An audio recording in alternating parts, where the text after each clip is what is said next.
स्वागत salute guys. आज हम करने जा रहे हैं क्लास 7 सिविक्स का chapter 3 how the state government works. जैसा कि हमारा स्टाइल है, एकदम सिंपल फॉर्मेट में फटाफट ये चैप्टर कंप्लीट कर लेते हैं। तो आइए स्टार्ट करते हैं। ये बात हम सबको मालूम है कि जो गवर्नमेंट है वो 3 लेवल्स पे काम करती है। लोकल गवर्नमेंट होती है, स्टेट गवर्नमेंट होती है और नेशनल गवर्नमेंट होती है ना। और इस चैप्टर में हम पढ़ने वाले हैं कि जो स्टेट लेवल पे जो गवर्नमेंट होती है वो कैसे काम करती है। बहुत ही इंपॉर्टेंट चैप्टर है ये, सिर्फ आपकी पढ़ाई के लिए नहीं, आगे एज अ सिटीजन भी, एज अ जनरल नॉलेज आपको आनी चाहिए ये सब। और अगर आगे चल के आप जब कॉम्पिटेटिव एग्जाम्स दोगे तो वहां पे ये चैप्टर आपके बहुत काम आने वाला है। तो इसको बहुत ढंग से पढ़ेंगे, ठीक है।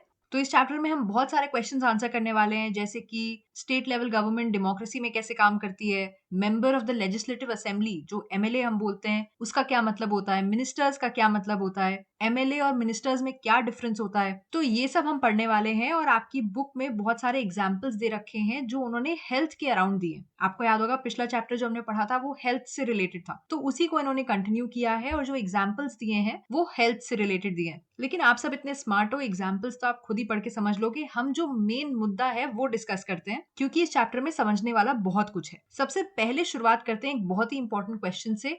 Who is an MLA? MLA का मतलब होता है members of the legislative assembly. ये वो लोग होते हैं जिनको पीपल इलेक्ट करते हैं, मतलब जो नॉर्मल जनता है वो इलेक्ट करती है। और फिर ये लोग जो है ये लेजिस्लेटिव असेंबली के मेंबर्स बन जाते हैं और गवर्नमेंट भी फॉर्म करते हैं। लेकिन अब मैं जानती हूँ अब आपके मन में बहुत सारे क्वेश्चंस चल रहे होंगे कि लेजिस्लेटिव असेंबली क्या होती है, गवर्नमेंट कैसे फॉर्म करते हैं। तो टेंशन नहीं है, वही क्वेश्चंस हम आंसर करने जा रहे हैं। देखो, बेसिक से स्टार्ट करते हैं। इंडिया में बहुत सारे स्टेट्स हैं, आपको मालूम है। हर स्टेट में एक लेजिस्लेटिव असेंबली होती है, ठीक है। हर स्टेट को बहुत सारे छोटे हिस्सों में डिवाइड किया जाता है जिनको हम बोलते हैं कॉन्स्टिट्यूएंसीज। बिल्कुल भी कंफ्यूज होने की जरूरत नहीं है, बड़ा वर्ड है मैं जानती हूँ। तो CONSTI हो गया कॉन्स्टी, TUEN ट्यून, CIES कॉन्स्टिट्यूएंसीज, ठीक है। तो हर स्टेट को हम बहुत सारे छोटे एरियाज में डिवाइड करते हैं जिसको हम कॉन्स्टिट्यूएंसीज बोलते हैं। फॉर एग्जाम्पल, आपकी बुक में एग्जाम्पल दिया है हिमाचल प्रदेश का, जो 68 असेंबली कॉन्स्टिट्यूएंसीज में डिवाइड होता है। इसका मतलब कुछ भी भारी भरकम नहीं है। हिमाचल प्रदेश जो स्टेट है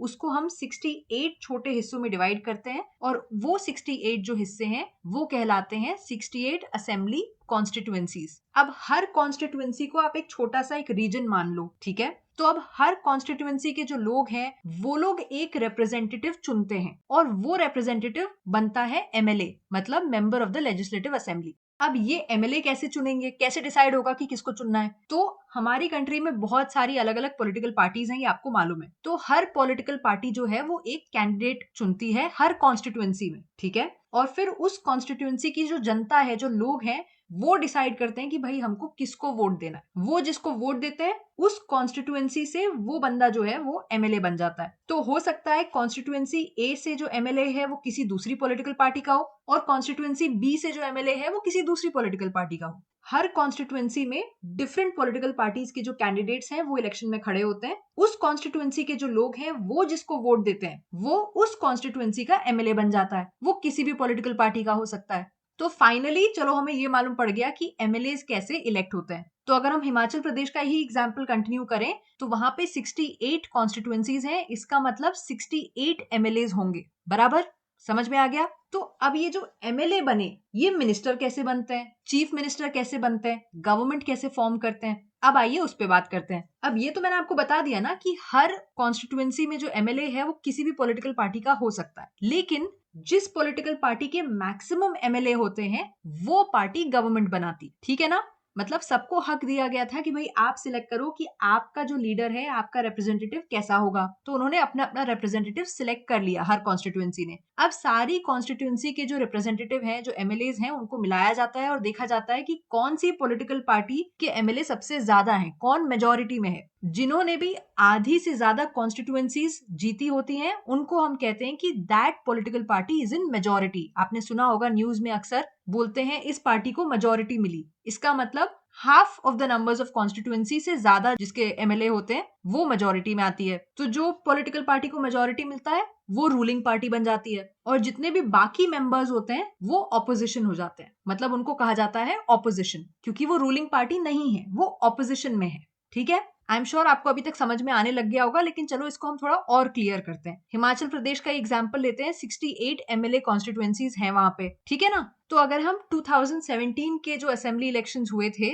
उसका रिजल्ट अगर हम कंसिडर करें तो हिमाचल प्रदेश में भारतीय जनता पार्टी, जिसको बीजेपी कहते हैं, बीजेपी के 44 एमएलए सिलेक्ट हुए थे, कांग्रेस के 21 सिलेक्ट हुए थे, कम्युनिस्ट पार्टी का 1 और इंडिपेंडेंट जो लोग खड़े होते हैं, जो किसी भी पॉलिटिकल पार्टी को नहीं बिलोंग करते हैं, वो 2 सिलेक्ट हुए थे, ठीक है। तो इसका टोटल हो गया 68, क्योंकि 68 कॉन्स्टिट्यूएंसीज हैं, बराबर। तो आपको इसमें क्लियरली दिख रहा है कि जो मेजोरिटी है, मतलब 50% से ज्यादा, 68 का 50% कितना हुआ, 34, ठीक है ना। तो 34 से ज्यादा जिस भी पॉलिटिकल पार्टी के एमएलए होंगे वो रूलिंग पार्टी हो जाएगी। यहाँ पे बीजेपी को 44 एमएलए मिले, इसका मतलब बीजेपी बन गई रूलिंग पार्टी, और जितने भी बाकी एमएलए थे वो आ गए ऑपोजिशन में, उनको ऑपोजिशन कहा जाता है। अब ऑपोजिशन में भी हम एक मेजर ऑपोजिशन बोलते हैं, जो मेजर ऑपोजिशन पार्टी होती है जिसके सेकंड नंबर के सबसे ज्यादा एमएलए होते हैं। तो आप देखोगे सेकंड नंबर में सबसे ज्यादा एमएलए किसके हैं, कांग्रेस के 21, तो वो हो गई major opposition party, because it has the largest number of MLA after BJP. तो हम स्टेप बाय स्टेप चल रहे हैं। अभी तक हमने क्या किया, सबसे पहले हमने पूरे स्टेट को कॉन्स्टिट्यूएंसीज में डिवाइड किया, फिर हर कॉन्स्टिट्यूएंसी में हमने कहा कि कौन कौन रिप्रेजेंटेटिव बनना चाहता है, भाई खड़े हो जाओ, ठीक है ना, मतलब आप इलेक्शन में खड़े हो सकते हो। हर पॉलिटिकल पार्टी ने अपना एक एक रिप्रेजेंटेटिव हर कॉन्स्टिट्यूएंसी में खड़ा कर दिया। कुछ कुछ लोग जो है वो किसी पॉलिटिकल पार्टी को नहीं बिलोंग करते हैं, लेकिन वो इंडिपेंडेंटली भी इलेक्शन लड़ सकते हैं। फिर हर कॉन्स्टिट्यूएंसी की जो जनता है उन्होंने वोट देकर अपना एक कोई एमएलए सिलेक्ट कर लिया जो उनका रिप्रेजेंटेटिव हो गया उस कॉन्स्टिट्यूएंसी का, ठीक है। अब जब ये इलेक्शन का जो प्रोसेस है ये कंप्लीट हो गया, रिजल्ट आ गए, तब देखा गया कि भाई कौन सी पॉलिटिकल पार्टी के सबसे ज्यादा एमएलए हैं, उसको बना दिया गया रूलिंग पार्टी, और ऑपोजिशन भी डिसाइड हो गया। अब नेक्स्ट स्टेप क्या होना चाहिए, एमएलए का पूरा काम हो गया, हमने एमएलए इलेक्ट करने का पूरा काम कर लिया। अब नेक्स्ट स्टेप होना चाहिए गवर्नमेंट फॉर्म करने का। तो जो रूलिंग पार्टी होती है जिसके सबसे ज्यादा एमएलए होते हैं वो गवर्नमेंट फॉर्म करती है। कैसे करती है, वो एमएलए आपस में एक लीडर सिलेक्ट करते हैं। तो अब जिस पॉलिटिकल पार्टी की सबसे ज्यादा एमएलए हैं उनकी बात हो रही है, वो लोग आपस में एक लीडर सिलेक्ट करते हैं जो बनता है उस स्टेट का चीफ मिनिस्टर। तो अगर हम हिमाचल प्रदेश की ही बात करें तो मैक्सिमम एमएलए किसके थे, बीजेपी के। तो उन एमएलए ने आपस में जिस लीडर को चूज किया उनका नाम है श्री जयराम ठाकुर, जो बन गए हिमाचल प्रदेश के चीफ मिनिस्टर। फिर जो चीफ मिनिस्टर होते हैं वो अपना कैबिनेट सिलेक्ट करते हैं, मतलब वो सिलेक्ट करते हैं कि वो किस एमएलए को मिनिस्टर बनाएंगे और उसको कौन सा काम देंगे। तो इलेक्शन तक की बात तो हमने कर ली थी, इस बात को फिर से एक बार रिवाइज करते हैं। जो रूलिंग पार्टी है उसके जो एमएलए हैं उन्होंने आपस में डिसाइड किया कि अब हमारा लीडर कौन बनेगा। वो जो लीडर होता है वो चीफ मिनिस्टर बन जाता है, और फिर वो अपनी टीम सिलेक्ट करता है, क्योंकि एमएलए तो अपनी अपनी कॉन्स्टिट्यूएंसी के लिए काम करते हैं, लेकिन जो मिनिस्टर बनते हैं वो पूरे स्टेट के लिए काम करते हैं, ठीक है ना। तो उनको डबल जिम्मेदारी निभानी पड़ती है, उनको अपनी कॉन्स्टिट्यूएंसी के लिए भी काम करना पड़ता है और उनको स्टेट के लिए भी काम करना पड़ता है। तो ऑब्वियस सी बात है कि जो लीडर सिलेक्ट हुए हैं उनको देखना पड़ेगा कि कौन दोनों जिम्मेदारी निभा सकता है, और फिर वो उस हिसाब से अपना कैबिनेट सिलेक्ट करते हैं, मिनिस्टर सिलेक्ट करते हैं कि कौन से मिनिस्टर को कौन सा काम दिया जाएगा। तो जो एमएलए सिलेक्ट हुए थे उन्हीं में से वो चुनते हैं और किसी ना किसी को मिनिस्टर बनाते हैं। जब ये इलेक्शन का प्रोसेस पूरा कंप्लीट हो जाता है तो फाइनली जो फॉर्मल अपॉइंटमेंट होता है स्टेट्स में वो गवर्नर करते हैं। मतलब जो गवर्नर होते हैं स्टेट के, हर स्टेट के अपने गवर्नर होते हैं, और वो जो है वो चीफ मिनिस्टर को और बाकी मिनिस्टर्स को ऑफिशियली अपॉइंट करते हैं। तो इसलिए हम कह सकते हैं कि जो गवर्नर होते हैं वो स्टेट के हेड होते हैं, he is the head of the state. उनको जो सेंट्रल गवर्नमेंट है वो अपॉइंट करती है, और वो ये इंश्योर करते हैं कि जो स्टेट गवर्नमेंट है वो ढंग से काम कर रही है, कॉन्स्टिट्यूशन के रूल्स एंड रेगुलेशंस फॉलो करते हुए काम कर रही है कि नहीं। तो आप ये समझ लो कि एक तरह से गवर्नर ऑफ द स्टेट जो है वो हेड ऑफ द फैमिली जैसे हो गए, जो सब ये देखते हैं कि भाई सब लोग सही से काम कर रहे हो कि नहीं कर रहे हो, ठीक है ना।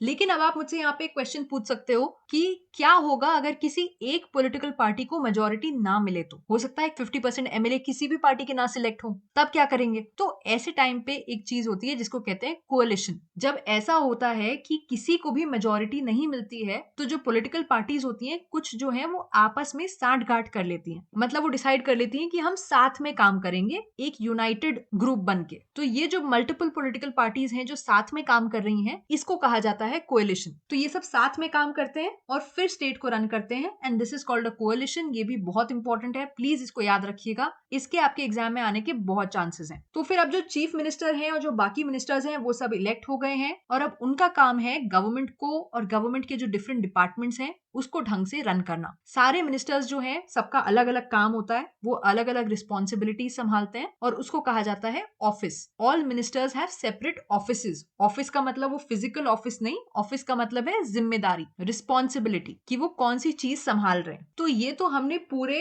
स्ट्रक्चर की बात कर ली कि गवर्नमेंट कैसे फॉर्म होती है स्टेट में। तो ये था हमारा first part of the chapter. Next part में हम डिस्कस करेंगे कि लेजिस्लेटिव असेंबली जो होती है वो कैसी होती है, गवर्नमेंट की वर्किंग कैसी होती है, what is the difference between the executive part of the government and the legislature. तो see you soon in the next part. अगर अभी तक सब्सक्राइब नहीं किया है तो फटाफट सब्सक्राइब करो, वीडियो को लाइक करो। I will see you guys next time. तब तक के लिए take care and keep it simple.